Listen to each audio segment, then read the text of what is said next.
Еўрарадыё. Час ведаць, што адбываецца. Вітаю ўсіх слухачоў Еўрарадыё, у студыі Зміцер Лукашук. Нагадаю, што нас можна не толькі слухаць, але і глядзець праз усе сацыяльныя сеткі: Facebook, Аднакласнікі, ВКонтакте, канал YouTube. У нас у гасцях праваабаронца Валентин Стефанович. Прывітанне, Валентин. Добрый день. Говорить мы будем про высылку, экстрадыцыю ці перадачу, ты нават не ведаю падабраць якое слово, грамадзяніна России, чэмпіёна ММА, бойца Мурада Амрыева, якога затрымалі беларускія памежнікі 7 чэрвеня, а 8 яго ўжо вечарам перадалі расійскім калегам, сваім добрускія міліцыянты. Валентин, увогуле, ці законна, на твой погляд, была праведзена гэтая перадача, ці это экстрадыцыя, ці што это ўвогуле? Так, я не могу зразумець, як это, што это за працэдура была ўвогуле? Ну, на мой погляд, гэта была цалкам незаконна, і нашы калегі вчора да апошняга спрабавалі неяк дапамагчы Мурабу. Я маю на ўвазе спадарроў Судаленку, найперш, які быў непасрэдна ў Добрушы, каля Роуса Добрушскага раёна, і ён прыехаў разам з адвакатам, якую, дарэчы, не дапусцілі да гэтага Мураба, і гэта адно з парушэнняў, я лічу, вельмі сур'ёзных, таму што аказанне правовой дапамогі, яно гарантавана не толькі грамадзянам Рэспублікі Беларусь, але і у тым ліку і замежным грамадзянам, якія знаходзяцца на тэрыторыі Рэспублікі Беларусь. І калі мы гаворым пра тое, што былі эти законныя працэдуры незаконныя, так вось адвакат для гэтага і патрэбны, каб высвятляць гэтыя пытанні. Зараз мне нават цяжка сказаць, што гэта было, но это дакладна не экстрадыцыя. Чаму? Таму што экстрадыцыя робіцца па запыце расійскага боку. В этом запыце мусіць быць напісана, што ў межах крымінальнай справы узбуджанай такой-то, такой-то, гэтая асоба знаходзіцца тут у Беларусі, мы патрабуем яго выдачы дзеля прыцягнення да адказнасці, допустим. Наколькі я зразумеў, ніякай крымінальнай справы не было, і была некая папера з барянскай прокуратуры, што ён не ў межах нейкіх працэдур крымінальных там не праходзіць. Таму што гэта за працэдура была? Высылкі, департацыі? У меня тут шэраг узнікае пытанняў. Але самае асноўнае, на што тут трэба звярнуць увагу, тое, што Беларусь з'яўляецца удзельніцай канвенцыі супраць катаванняў і іншых жорсткіх бесчалавечных відаў абыходжання. Артыкул 3 гэтай канвенцыі наўпрост забараняе высылаць, перадаваць, некім чынам перадаваць людзей у краіны, калі ёсць дастатковыя падставы меркаваць, што дачыненне да іх могуць быць выкарыстаныя катаванні, што дачыненне да іх ёсць рэальная пагроза іх жыццю і здароўю. Беларусь удзельнічае ў канвенцыі, як я ўжо сказаў, яна павінна была выконваць патрабаванні гэтай канвенцыі. Мала таго, наш закон па парадку прадастаўлення статуса уцекача і прытулку, мераў абароны грамадзянаў, асобы без грамадзянства на тэрыторыі Рэспублікі Беларусь таксама дублюе фактычна нормы канвенцыі. Он пра гэта гаворыць таксама, што нельга перасылаць, высылаць, выдаваць грамадзянаў, калі такія пагрозы ёсць. А такія пагрозы рэальна ёсць. Мы ведаем, і я асабіста чытаў даклады праваабарончых арганізацый у дачыненні да Чачні, што там адбываецца. Гэта такая, ведаеце, шэрая зона, якой не дзейнічаюць нават законы Расійскай Федэрацыі, я бы сказаў. Дзе ёсць катаванні, дзе ёсць выпадкі выкрадання ў людзей, дзе забівалі праваабаронцаў. Наша калега Істемірова там была выкрадзена і забітая. Недаўняя гісторыя з пераследам ЛГБТ людзей у Чечні на падставе, па матывах іх сексуальнай арыентацыі, дзе людзей таксама і падвяргалі катаванням. Это дастатковы падстаў для таго, каб Мураб не выдаваўся расійскаму боку. Ну так, на гэтыя вось аспекты, што там чалавеку пагражае небяспека, яго жыццё будзе пад пагрозай. Учора ў размове з намі, з Еўрарадыё, са мной асабіста, і звяртаў увагу Ігор Каляпін, гэта старшыня камітэта па прадухіленні катаванняў, расійскі камітэт. Ну, вось ёсць такая канвенцыя, такі артыкул, але ёсць яшчэ такі момант. Чалавек можа запаволіць сваю перадачу, а ўвогуле, можа быць, нават і пазбегнуць яе, калі папросіць у краіне, дзе яго затрымалі, у дадзеным выпадку ў Беларусі, прытулку, там, палітычнага, там, ці я не ведаю, якога там іншага, альбо, ну, увогуле папросіць прытулку. мы бачылі канкрэтнае відэо, знятае там тэлеканалам «Дождь», тым же самым, сцвярджалі тое ж самае і Леонид Судаленко і адвакат беларускі, які спрабаваў патрапіць да Мурада, што чулі гэтыя яго словы, якія ён казаў, што я хачу папрасіць палітычнага прытулку. Але тут зараз мы зробім невялічкую такую паузу і папросім нашага гукача, каб ён паставіў сінхрон. Я толькі што за некалькі хвілінаў да нашай размовы ў студыі з Валентинам Стефановичем датэлефанаваўся да начальника Добружского РУС. Ничего не просил. Политическое убежище ж так не просят. Наверное, же не идут на границу, а идут, наверное, в какие-то организации, ведомства и так далее. Ладно, извините, не могу с вами поговорить. Он ничего не просил. Вот. Ничего не просил. Ну вось, атрымліваецца, што мы чуем на відэо, на запісу і са слоў людзей, якія чулі гэта, і мы ім можам давяраць, як таму ж самому Леониду Судаленку, праваабаронцу, што чалавек прасіў, хацеў гэта папрасіць прытулку, а міліцыянеры сцвярджаюць, што не прасіў. Увогуле, як у такой сітуацыі можа дзейнічаць чалавек? Вось начальнік Добружскага РУС сцвярджае, што не так просяць палітычнага прытулку не ў міліцыянера, а недзе ў нейкую міфічную там арганізацыю трэба нейкую звяртацца, адмысловую, відаць. Ну, як он мог звяртацца ў некую адмысловую арганізацыю, калі чалавек быў затрыманы непасрэдна на мяжы? То есть он быў затрыманы прадстаўнікамі беларускай улады, беларускай дзяржавы. Гэта былі мытнікі, у дадзеным выпадку потым его прывезлі ў Добружскі РУС, і гэтыя супрацоўнікі міліцыі таксама прадстаўляюць беларускую дзяржаву. І ён меў магчымасць і права напісаць заяву о прадастаўленні яму статуса ўцекача ці часовага прытулку сувязі з такімі пагрозамі, абставінамі, пра якія мы з вами казалі. Яму эта магчымасць не была предоставлена. Мало таго, я паўтаруся, мы не дапусцілі да яго адваката. То есть это канкрэтнае супрацьдзеянне аказання правой дапамогі. Адвакат мог бы яму растлумачыць ягоныя правы, як што робіцца, подсказать и так далее. Мало того, и он, конечно, мог бы написать и заяву непосредственно в РУСе, коли бы такая махчимость была ему дадена. Такой махчимости дадена ему не было.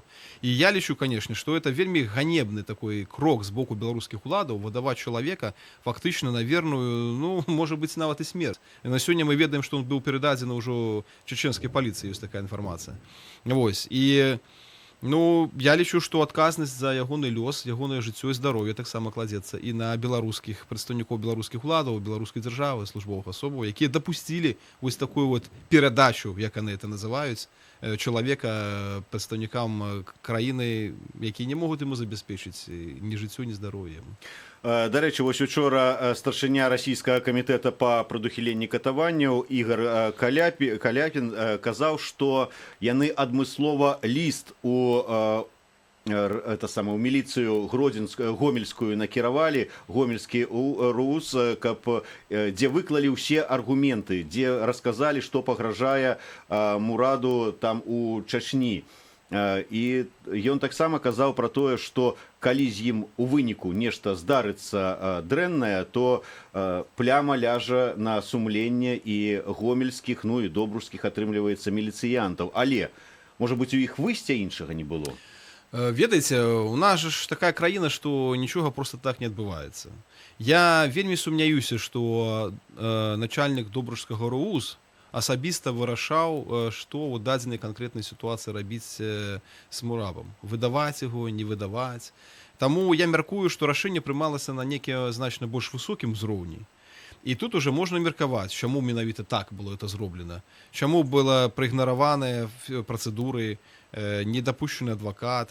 То есть не хацелася псаваць стасункі з Расійскай Федэрацыі ці са спадаром Кадыровым асабіста, ці, ну, у меня тут может быть розныя прадпалажэнні. Ну, вы ж ведаеце, калі вы мне нешта зрабілі, то я вам павінен зрабіць нешта ў адказ. Мы памятаем гісторыю, як расійскія міліцыянеры ці паліцыянеры, яны ўжо у той час былі, Аленевіча затрымалі ў Маскве, перадалі нашым праваахоўнікам. Былі і іншыя выпадкі, не адзін раз такое здаралася. Ну і мы мусілі вырашылі так адказаць, так сказать, добром на добро у двукоссі? Ну, ведаеце, з Саляневічем все ж таки это не было так публічна, так? То есть это мы потым даведаліся пра гэта постфактум.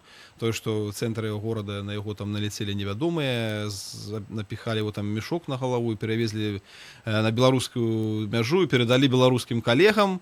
Ну, а ты аформілі гэта, што нібыта ён быў затрыманы на тэрыторыі Беларусі і, маўляў, тут ввогуле якія тут экстрадыцыі. Это парушэнне працэдуры экстрадыцыі было зроблена. У дадзеным выпадку па факту адбылася экстрадыцыя. Але парушэнне зноўку ж працэдур. Я тут еще прыгадаю, што ёсць некалькі рашэнняў Еўрапейскага суда па правах чалавека, які, напрыклад, забараняў выдаваць грамадзянаў Беларусі з Расіі ў Беларусь. Таму што Расія сябра Рады Еўропы, і там адвакаты могуць аспрэчваць это, калі паспяваюць, калі такая магчымасць ёсць, Еўрапейскі суд, які хутка прымае такія рашэнні. Ну, а ў дадзеным выпадку, бачыце, тут все адбылося хутка, і без всякіх тут працэдураў і скаргаў. Ну і потым Беларусь не сябра Рады Еўропы, тут Еўрапейскі суд не задзейнічаеш. Але паўтаруся, конвенция адназначнае патрабаванне ўтрымлівае, і я лічу, што тут дадзеным выпадку можна казаць пра то, што Беларусь не выканала свае абавязальніцтвы, якія яна на сябе ўзяла як удзельніца этой конвенцыі. Ну, я яшчэ казаў, што, можа быць, у іх не было іншага выйсця, акрамя як перадаць з той сувязі, што калі Мурада затрымалі ў Бранску, то, каб яго забраць, туды прыехаў атрад спецназа з Чачні. Ад Бранска да Добруша без мяжы вельмі блізка. Ну, блізка, но я, ведаеце, вельмі сумняюся, што мы убачым такую калі-небудзь карціну, калі чеченскія нейкія там, я не ведаю, прадстаўнікі органаў прыедуць у Добруш, возьмуць у кольцо РУВД і будуць патрабаваць аддайце. Ну, это, я не ведаю, это нейкі выклік, это нейкія незаконныя ўзброеныя фармаванні на тэрыторыі Рэспублікі Беларусь. Ну, так не можа быць. Там для таго працэдуры ёсць пагадненні паміж краінамі, ўзаемнае аказанне правой дапамогі, ёсць такі і з Расійскай Федэрацыі, але паўтаруся, там ёсць працэдуры, экстрадыцыя, іншыя працэдуры. Ну, в дадзеным выпадку мне нават цяжка сказаць, у межах якіх это все адбывалася. Я сёння звяртаўся ў Генпракуратуру з пытаннем, ці будзе Генпракуратура неяк расследаваць, разбірацца ва ўсіх гэтых парушэннях, пра якія мы зараз казалі. Мне нічога так і не здолелі адказаць. Сказалі, што будзем глядзець, не валодаем інфармацыяй. Ну, я читал заяву Генпрокуратуры, что это отбылось не в межах экстрадиции. Тому вот у меня возникает куча питаний, что это было такое. То есть, коли депортация, ну, для этого треба, как человек некое правопорушение здесь, на территории Республики Беларусь. Коли это высылка, ну, обе эти процедуры, депортация, высылка, они не предугледжують передачу непосредственно правоохоўным органам неких держав. Ну, высылают человека, и он как бы з'їжджає, там, мовно кажучи, да і все. Ну, от як от з Аліною Танкачовою була процедура висилки задзейнічена. Спочатку її позбавили від жихарства, потім вислали. Ну, її ж ніхто ж не передавав, там, ніякі правоохоўні органи. Просто вона виїхала на протягу некого часу, мусила покинути територію Республіки Білорусь. Ну, і потім це все одно мотивується. Ну, от я пригадую випадки з висилкою наших колегів-правооборонців, коли вони приїжджали тут з місії по міжнародній по назиранню за ситуацію в Білорусі після подій 10-го года. Ну, їм ж видавали папери і казали, що от ваше знаходження непожадане, покиньте, коли ласка, і так далі. Ну, а тут мы бачим конкретную передачу нашими правоохоўнымі органамі, правоохоўным органам суседняй дзяржавы чалавека не ў межах экстрадыцыі, а ў межах чаго тады? Якім чынам гэта адаб'ецца на іміджы Беларусі, ці можа быць, там, ну, я не ведаю, на іміджы, калі пра гэта можна казаць, нашых праваахоўных органаў? Ну, я думаю, что адаб'ецца. Ну, па-першае, тут трэба сказаць, што Беларусь-то сама, кажуць, не анёл, так? І выпадкі катавання яны і ў нас ёсць і фіксуюцца, і праваабаронцы пра гэта гавораць і на міжнародным узроўні. Ну, але тым не менш, зноўку ж паўтаруся, Беларусь удзельніца канвенцыі, і выдаваць грамадзянаў іншых краінаў, Украіны, якімі відавочна пагражаюць катаванні, і нават ёсць пагроза жыццю і здароўю, ну, гэта ганебна, як я сказаў. У дадзеным выпадку, ці могуць яшчэ там, ну, ўжо беларускія, то не расійскія, можа быць, праваабаронцы што-небудзь зрабіць, ці ўжо ўсё? Ну, я вельмі спадзяюся, што нашы расійскія калегі зараз будуць адсочваць лёс Мураба і могуць спрабаваць неяк дапамагчы яму там у Чачні, хаця, канешне, это вельмі складана, бо, як я ўжо казаў, это такая своеасаблівы суб'ект Расійскай Федэрацыі, в якім дзейнічаюць законы Российской Федерации с некоторыми отступлениями ці в принципе не дзейнічаюць. І наколькі там магчыма зараз працаваць праваабаронцам, якія ўмовы для іх працы, мне нават складана сказаць, таму што там было шэраг выпадкаў, калі нашых калегаў забівалі просто. Но я спадзяюся, што тыя праваабарончыя арганізацыі, вот вчора на мне выходзіў мемарыял і іншыя, яны неяк здолеюць дапамагчы і абараніць гэтага чалавека. Дзякуй вялікі. Разам з праваабаронцам Валентинам Стефановичам мы абмеркавалі сітуацыю з выдачай, перадачай, дэпартацыяй ці экстрадыцыяй, тут невядома як назваць, расійскага грамадзяніна Мурада выскочила з галавы. Мурадак. Нашага сябра Мураба.